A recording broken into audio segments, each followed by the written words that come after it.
So today I'm going to build this ESP32 button and LED setup that you're seeing right here. And I'm going to walk you through exactly how this is wired based on this board. You can see the ESP32 is sitting across the center of the gap of the breadboard.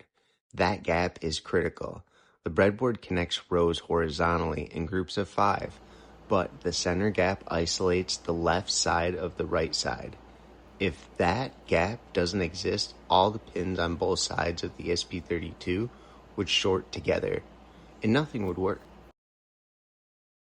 Also notice how the ESP32 is pushed towards the edge of the breadboard, so one side is almost flush, leaving more room on the other side. That gives us space to run wires cleanly and actually use the rows.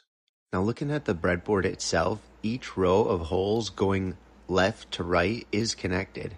So when a wire, resistor, or LED leg is placed in the same row, they're electrically tied together, but rows above and below are completely separated. Now let's move to the LED. In this setup, the LED is placed across 2 different rows. That's important. If both legs were in the same row, it would short and never work. The longer leg, the positive side, is connected through a resistor. That resistor is sitting right in line before the LED. The job of that resistor is to limit the current. Without it, the ESP32 would push too much current into the LED and it would either burn out or damage the GPIO pin. For this build, we'll need 5 jumper wires, an LED button, a resistor, an LED, a breadboard, and an ESP32 chip. Now let's get started. First, we're going to put this so the ESP32 is to one side and leaving open the other side so you can use this row of GPIO pins. So click that down in there so the breadboard's across this again,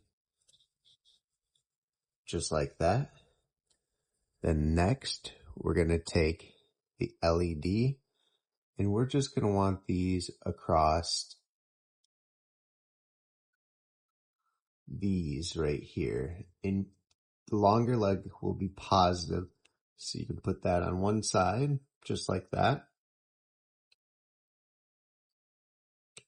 Next, let's add the resistor going across from the positive leg, and then let's shoot it across the breadboard. Keep it on that same 45 row so it just doesn't get confusing.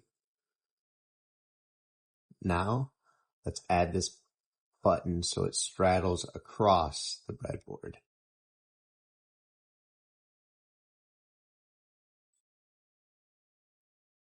That way, if you plug it in, it's not just going to this side or this side, and you plug it in and it'll actually do what it's supposed to. Next, we're going to take our black wire and we are going to put this right into ground, right into there. And then we're going to bring it onto the negative rail, which is going to be our ground rail. And remember, this whole rail is connected on that. We're going to be using that for the rest of the negative ones are going to the ground from these. So next we are going to go to the red wire, and that's going to be going into D2, which is right here. And then this is going to go into the other side of the resistor, which we'll put right here. Just put it right on 45, just like that. And then next, we're going to go to the other side of the LED with the brown one. And then we're going to plug that into right here. So we're going to plug that in right there. And then this is just going to go on the negative rail. So you can just put this in here or here. It just really doesn't matter as long as it goes to the negative side. So this is what we're working with so far. Next, we're going to go to the white wire, which is going to be our button control. So this is going to be actually D4. So put that right in there on D4. And then this is going to go over on to our button. So let's put that right there. So you can see that's connected correctly like that. And then lastly, this other side of the button, we're going to use right here on this one. You can put it in this one just to make it easier. This is going to go to our negative rail. We'll just put it anywhere. And that is the complete setup. If you already have your code flashed to it, which I'll show you how to do here in a second, this build should work no problem. And there it is. It does work. Now go ahead and plug your ESP32 into your laptop or computer, whatever you're using. And next we're going to be using our web browser to find the code. You can find this code pretty much anywhere, but I'll leave a link to where you can find it. And also some websites actually show you how to set it up too. But one thing to keep in mind is if you do get a different code, to keep in mind what buttons you have. So for instance, the LED or the button will be 2 and 4 or 2 and 3 depending on what you use. But on ours, we use D2 for the LED. So instead of 3, it'll be D2. And then for the button, we have it as D4 instead of 2.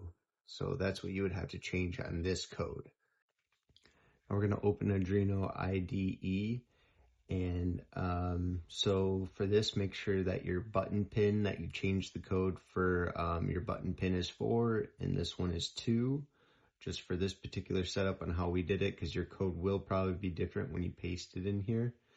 And you're going to want to make sure you go up to Tools and make sure you got the right board selected. Ours is the ESP32 dev module. If this doesn't pop up, you might not have the right drivers selected, or installed into your computer, meaning like the CH340 or 341 installed. That's a type of driver, and that allows the computer to be able to see the ESP32. Or you don't have the ESP32 boards installed in your boards manager. So you would just go to your boards manager and you would install the ESP32s. Next, you'll want to make sure that you got the right COM port selected. Mine is COM7. If you're unsure, unplug the device and plug it back in to figure out which one is actually the correct COM. And then next, you're going to want to go ahead and flash the image. Once the sketch is finished, the project is done, and that's your first input and output.